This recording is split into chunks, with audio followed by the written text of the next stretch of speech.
बिस्मिल्लाहिर्रहमानिर्रहीम। अस्सलाम वालेकुम नाज़रीन, आप यूट्यूब चैनल देख रहे हैं। मैं इमरान खान हूँ। सबसे पहले आज़ाद कश्मीर के मामले पे बात कर लेते हैं। तो मामला तो जुम का तू है। मिलिट्री एस्टेब्लिशमेंट अब पूरी तरह से कुचलना चाहती है वो इस तहरीक को। अवामी joint action committee Azad Kashmir की वो पहली तहरीक है जिसने पाकिस्तान की मिलिट्री एस्टेब्लिशमेंट को चैलेंज किया और उन चीज़ों के बारे में बातचीत की जिनके बारे में माजी में कोई बात नहीं करता था। इन्होंने पहली मरतबा जमहूरी हकूक़ मांगे हैं। इससे पहले लोग एहतजाज करते थे, कभी आटा मांग लिया, कभी बिजली मांग ली, कभी कोई और चीज़ मांग ली, कभी कोई सड़क मांग ली, कभी कोई हक मांग लिया छोटा मोटा। लेकिन जमहूरी हक कभी भी आज़ाद कश्मीर के लोगों ने नहीं मांगा था।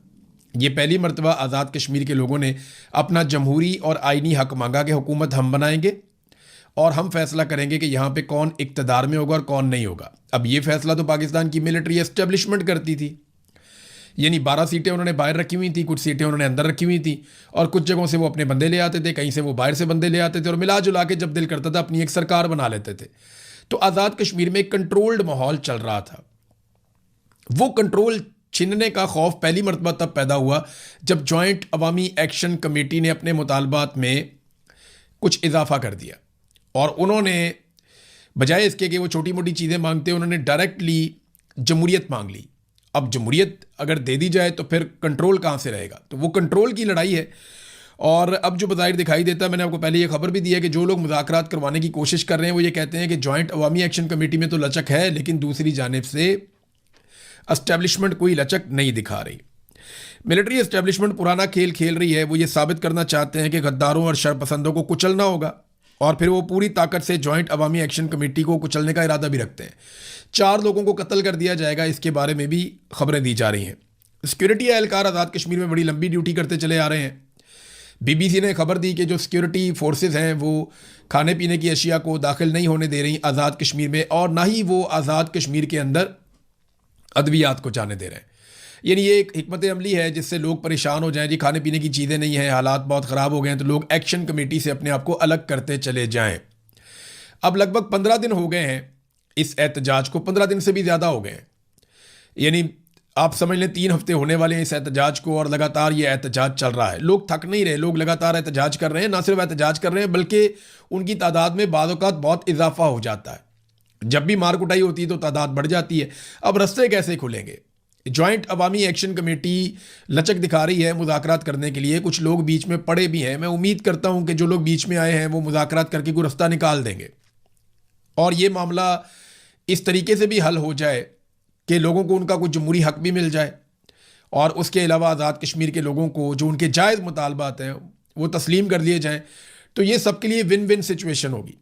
लेकिन मिलिट्री एस्टेब्लिशमेंट जो है वो इस मौके को ज़ाया नहीं करना चाहेंगे। देखें, अगर ये लोग आज अपने थोड़े से मुतालबात मनवा कर भी चले गए ना तो ये कल दोबारा आ जाएंगे, ये बात सबको पता है।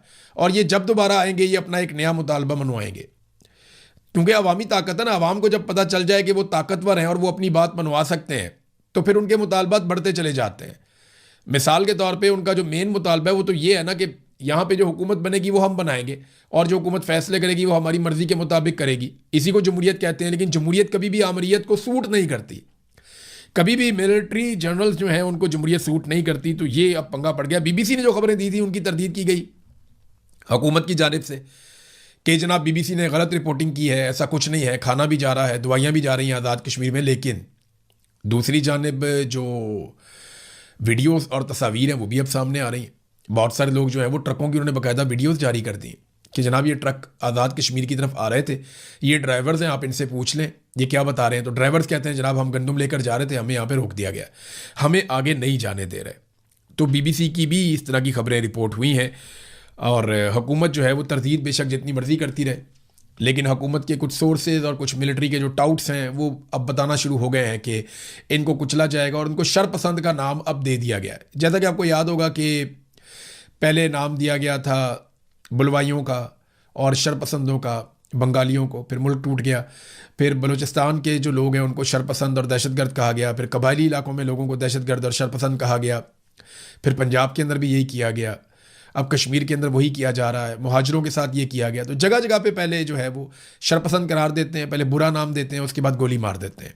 ये पुराना तरीक़ाकार है। जबरी गुमशुदगियाँ आप कश्मीर के अंदर भी देखेंगे, फ्यूचर में आपको नज़र आएंगी। वो बढ़ेंगी और इसलिए बढ़ेंगी कि जॉइंट अवामी एक्शन कमेटी के हर आदमी को कुचलने की पूरी कोशिश की जाएगी, जैसे तहरीक लब्बैक के साथ भी किया गया। तहरीक लब्बैक के बहुत सारी चीज़ों से मुझे इख्तलाफ है, तरीक़ाकार गलत था, लेकिन जो उनके साथ हो रहा है वो नाइंसाफ़ी है, वो गैर कानूनी है, गैर इंसानी है। जो दोनों भाई हैं साद रिजवी और अनस रिजवी, वो दोनों गायब हैं अभी तक। उनके बारे में कुछ पता नहीं किसी को कि वो कहाँ गए। ये दो भाई थे और ये इनका मौक़िफ़ गलत था। ये गालम गलोच भी करते थे, बदतमीज़ी भी करते थे, लोगों को धमकाते भी थे। मेरे साथ भी इन्होंने बदतमीज़ी की। लेकिन वो सारी चीज़ें अगर मैं एक साइड पे रख दूं, जो इनके साथ हो रहा है ना, ये बहुत बड़ा जुल्म और ज़्यादती है। जब मेरे साथ जुल्म हुआ तो ये लोग हंस रहे थे, मजाक कर रहे थे, लेकिन मैं सीरियसली आपको कह रहा हूँ कि मुझे दिल से तकलीफ़ है जो इन दो भाइयों के साथ और इनकी फैमिली के साथ हो रहा है। ये बिल्कुल नहीं होना चाहिए। इनके साथ कानून के मुताबिक अगर कोई सलूक आपने करना है तो करें, और जिन लोगों ने इन्हें जबरी तौर पे गुमशुदा किया हुआ है उन्हें कानून के कटहरे में ज़रूर लाना चाहिए। जब तक आप ये नहीं करेंगे पाकिस्तान आगे नहीं बढ़ेगा। मारंग बलोच का क्या कसूर था? यही कसूर था ना। मारंग बलोच भी जबरी गुमशुदगियों के खिलाफ और मसक शुदा लाशों के खिलाफ बात करती थी। अब जो वो आवाज़ उठा रही थी अपने लोगों के लिए, उस आवाज़ को बंद करने के लिए उम्र कैद की सजा ही सुना दी उसे, और एक ऐसे पुलिस वाले के कत्ल के जुर्म में सजा सुना दी गई जिसके बारे में बताया जाता है कि वो एक एक्सीडेंट में शहीद हो गया था। तो डाल दिया इनके खाते में। मारंग बलोच को उम्र कैद की सजा सुना दी और कोई बोलता नहीं, पाकिस्तान में बात करने के लिए कोई तैयार नहीं है। वो पाकिस्तान की बेटी है। ऐसे लोगों को जब आप नाराज़ करते हैं तो बंदूक वाले लोग आते हैं। मैं बार बार रियासत को ये बात समझा रहा हूँ कि जब आप नौजवानों को या आइन के और कानून के अंदर रहकर जो लोग एहतजाज करना चाहते हैं, जब आप उन लोगों को नाराज़ करते हैं तो फिर बंदूक वाले एलिमेंट सामने आते हैं, फिर दहशतगर्दी होती है, हालात ख़राब होते हैं। लिहाजा आप इन नौजवानों को वेलकम करें, इनके साथ बैठकर बात करें, यही एक रास्ता है। एक और खबर नाज़रीन चलवाई गई कि बैरिस्टर सैफ को इमरान खान और बुशरा बीबी मिलना चाहते हैं। तो बैरिस्टर सैफ जो है उनके जर्नैलों के साथ अच्छे ताल्लुकात हैं, और बैरिस्टर सैफ के मिलिट्री एस्टेब्लिशमेंट के साथ ताल्लुकात पाकिस्तान में बहुत सारे लोग क्लेम करते हैं कि कोई ढके छुपे नहीं है। बैरिस्टर सैफ जो है वो ख़ास किस्म का आदमी है और ख़ास किस्म के हालात में एक्टिव हो जाता है।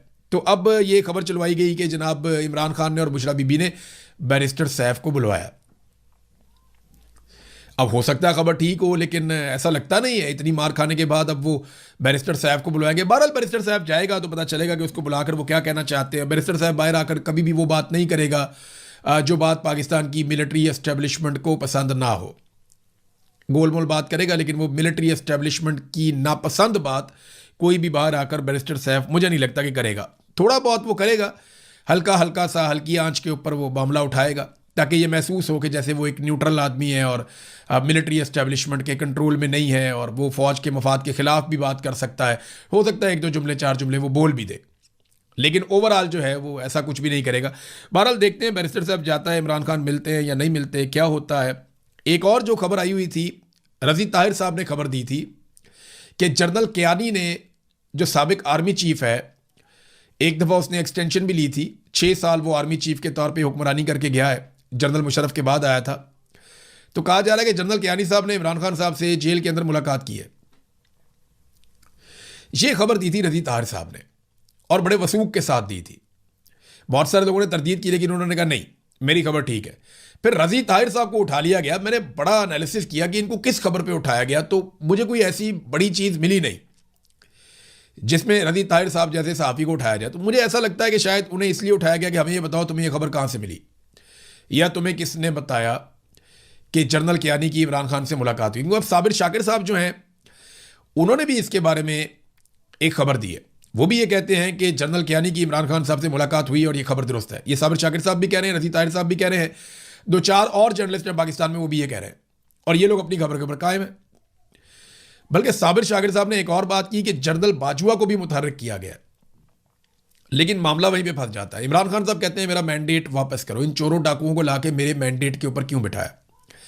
देखिए, हुआ ये था कि 2024 में जब इलेक्शन चोरी कर दिया था आसिम मुनीर साहब ने, और ये लाकर 2 नंबर लोग बिठा दिए थे हुकूमत के अंदर, तो उस वक्त इमरान खान साहब ने कहा था कि मेरा मैंडेट मुझे वापस किया जाए।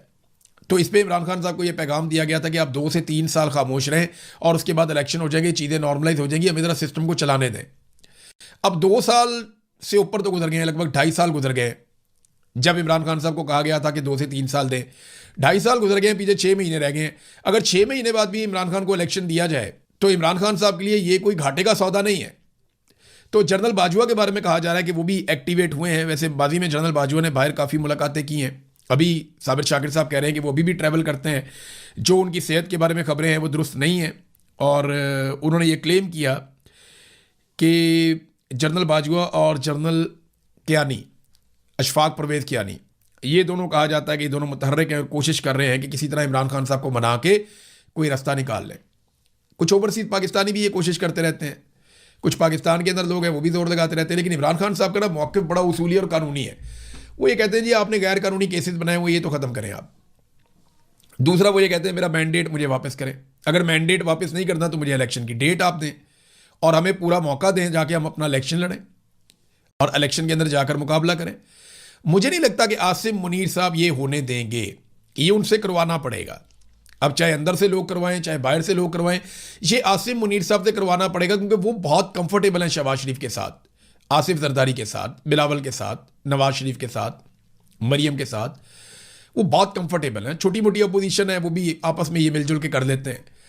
तो आसिम मुनीर बहुत कंफर्टेबल है, लेकिन मामला ये है कि पाकिस्तान की इकॉनमी कंफर्टेबल नहीं है, Pakistan as a country comfortable नहीं है। तो अगर पाकिस्तान को आपने बचाना है तो इस वक्त आपको एक सियासी इस्तेहकाम लाना पड़ेगा, और सियासी इस्तेहकाम तब तक नहीं आएगा जब तक कि आप इमरान खान साहब को जेल से बाहर नहीं निकालते। नाज़रीन, इससे पहले कि मैं अगली खबरों की तरफ जाऊं, मैंने आपको याद होगा कि एक एप्लीकेशन है टैप टैप सेंड, इसके बारे में आपको बताया था कि इसे ओवरसीज़ पाकिस्तानी इस्तेमाल कर सकते हैं अपना पैसा पाकिस्तान भिजवाने के लिए।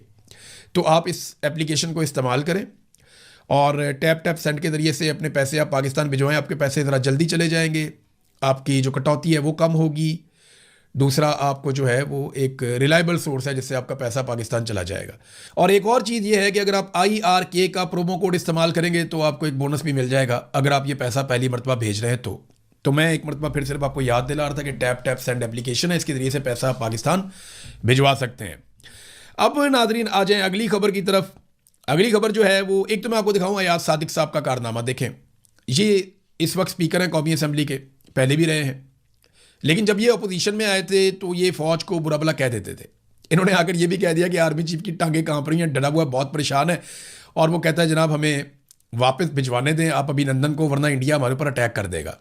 तो इंडिया अटैक कोई नहीं कर रहा था, ये बुज़दिल थे, डर गए थे।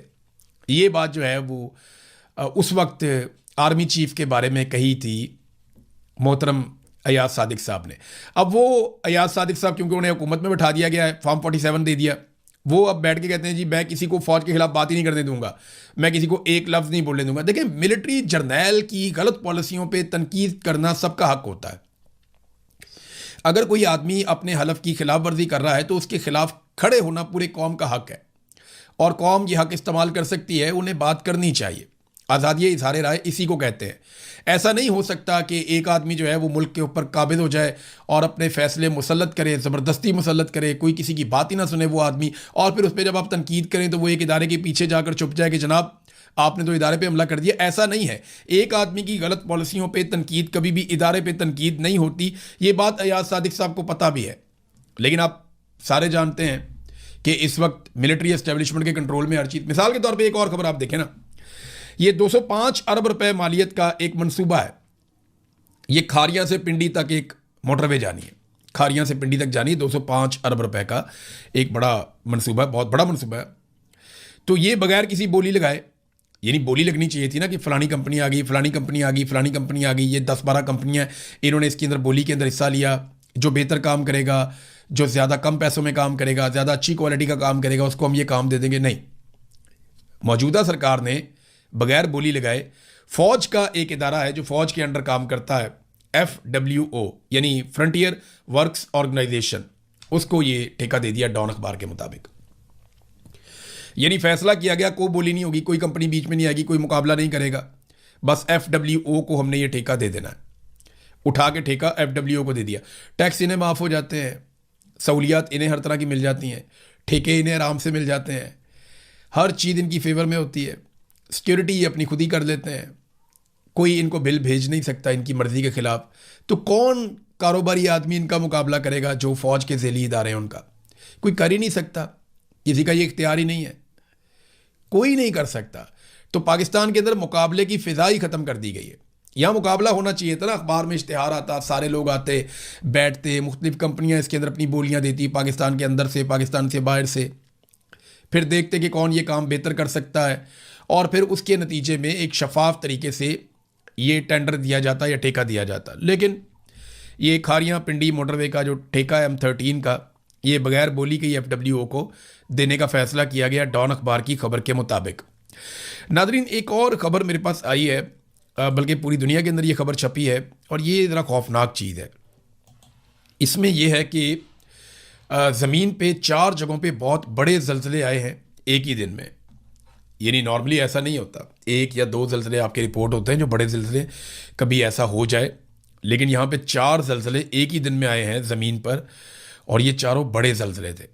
बहुत बड़ा नुकसान भी हुआ है। और ये ज़लज़ले जो है ना, अमेरिका जो कॉन्टिनेंट है वहाँ पे और जापान तक, ये वो रीजन है जहाँ पे ये ज़लज़ले आए हैं। इनमें 5.6 शिद्दत का ज़लज़ला जो है वो कैलिफोर्निया की एक वैली में आया। फिर उसके बाद शुमाली वेनेज़ुएला में लगातार 2 बहुत बड़े बड़े ज़लज़ले आए, जिनमें एक ज़लज़ला जो है वो 7.2 शिद्दत का था, और उसके सिर्फ 39 सेकंड के बाद उससे भी ज़्यादा शिद्दत यानी 7.5 शिद्दत का दूसरा ज़लज़ला भी वहाँ पे आ गया। और ये 2 ज़लज़ले बड़े खौफनाक वहाँ पे आए। और इसके बाद जापान का एक शहर है, उसके नज़दीक एक और ज़लज़ला आया 6.9 शिद्दत का समंदर के अंदर।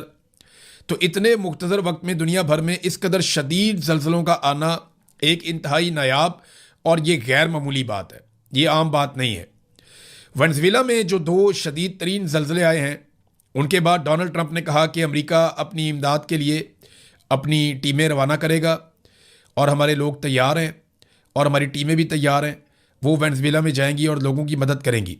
इब्तदाई जो अंदाज़े हैं, जो अमेरिकी जियोलॉजिकल सर्वे है उसके अलग अलग अंदाजे हैं, उनके मुताबिक ज़लज़लों के नतीजे में जो लोग हलाक हो सकते हैं उनकी तादाद 10,000 से लेकर 1 लाख के दरमियान पहुंचने का खदशा है। यानी अभी इतनी तबाही है कि अभी कुछ समझ नहीं आ रही कि कितने लोग इसमें मारे गए हैं ज़लज़लों में। लेकिन वेनेज़ुएला में एक बहुत बड़ी तबाही हुई है। अब ये ज़लज़ले जो हैं वो कुदरती तौर पे आए हैं या किसी साइंसी अमल का नतीजा है, इसके बारे में हम कुछ कह नहीं सकते। लेकिन ये 4 बड़े ज़लज़ले एक साथ, जिनमें से 3 एक ही रीजन में आए हैं, एक ही बरे आज़म पे आए हैं, और एक ज़लज़ला उसके थोड़ा दूर जो है वो जापान में आया है। तो ये बड़ी खौफनाक सूरत हाल है। वेनेज़ुएला में अमेरिका बड़े अरसे से दाखिल होना चाहता है, अमेरिका ने उनका सदर भी उठा लिया था, और अब अगर वेनेज़ुएला में इतने बड़े पैमाने पे ज़लज़ले आए हैं तो बहुत बड़ी इमदादी कार्रवाइयाँ अमेरिका करेगा। तो सूरत हाल जो है वो अमेरिका की फेवर में ही जाएगी इस ज़लज़ले के बाद भी। लेकिन इंसानों का नुकसान बहुत बड़ा हुआ, 10,000 से 1 लाख के दरमियान जाँ बहक होने वालों की तादाद हो सकती है। नाज़रीन, आबनाए हुर्मुज़ में एक दफ़ा फिर फटा पड़ गया, और जो फटा है उसकी वजह क्या है? उसकी वजह जो सादी सादी है वो ये है कि अमेरिका ने एक और रास्ते से कोशिश की कि जहाज़ों को गुजारा जाए। यानी ईरान ने तो एक रास्ता बताया हुआ है ना कि आबनाए हुर्मुज़ में इस तरफ से आपने ईरान के करीब से होकर गुजर जाना है। फिर ईरान ने एक रास्ता और बनाया कि आप यहाँ से भी गुजर सकते हैं। आमदोरफ्त तेज़ करने के लिए ईरान अपने तरीके से चल रहा है और वो जहाज़ों को हिफाजत के साथ वहाँ से निकाल रहा है। लेकिन अमेरिका ने क्या किया कि बिल्कुल ओमान के करीब से जो जनूबी एरिया है आबनाए हुर्मुज़ का, वहाँ से उन्होंने एक रास्ता खुद बनाया और जहाज़ों को कहा कि तुम यहाँ से निकलो, ईरान से बात किए बगैर। तो ईरान ने फौरी तौर पे इस पर वार्निंग जारी कर दी, और पासदारान इनकलाब की बहरिया ने आबनाए हुर्मुज़ से महफूज गुजरगाह सिर्फ उन्हीं रस्तों से मुमकिन है, उन्होंने कहा कि जिनका ऐलान इस्लामी जमहूरिया ईरान की तरफ से किया गया है, और अगर किसी और जगह से आप गुजरने की कोशिश करेंगे तो जहाज़ों को ख़तरा हो सकता है। ईरान ने वार्निंग जारी की। उसके बाद जो 3 जहाज़ वहाँ से टैंकर्स गुजर रहे थे तेल लेकर, वो वापस चले गए। अब ये नाज़रीन सूरत हाल है आबनाए हुर्मुज़ में। तो अमेरिका और ईरान के बीच में बार बार पंगे हो जाते हैं छोटे मोटे, और ये अमेरिका ने एक एडवेंचर करने की कोशिश की है कि ईरान की पहुँच से बाहर अगर हम जहाज़ों को निकाल सकें। लेकिन ईरान ने फौरी तौर पर मुदाखलत की, जहाज़ों को पीछे हटाया, और उन्होंने ये कहा कि फिर इस तरह आबनाए हुर्मुज़ बंद हो जाएगी और जहाज़ों को ख़तरा होगा। ख़तरा किससे होगा? ईरान से ही होगा, या बारूदी सुरंगों से हो सकता है, या कोई और शरारत कर सकता है। लिहाजा ईरान ने जिम्मेदारी ली है कि जहाज़ सारे हम गुजारेंगे और हिफाजत के साथ गुजारेंगे, और फ्यूचर में वो इससे पैसा भी बनाएंगे। अमेरिकन को अगर पैसे में हिस्सा चाहिए तो वो ईरानियों से बातचीत कर सकते हैं। अब तक के लिए इतना ही। अपना ख्याल रखिएगा, अपने इस चैनल का भी। अल्लाह हाफ़िज़।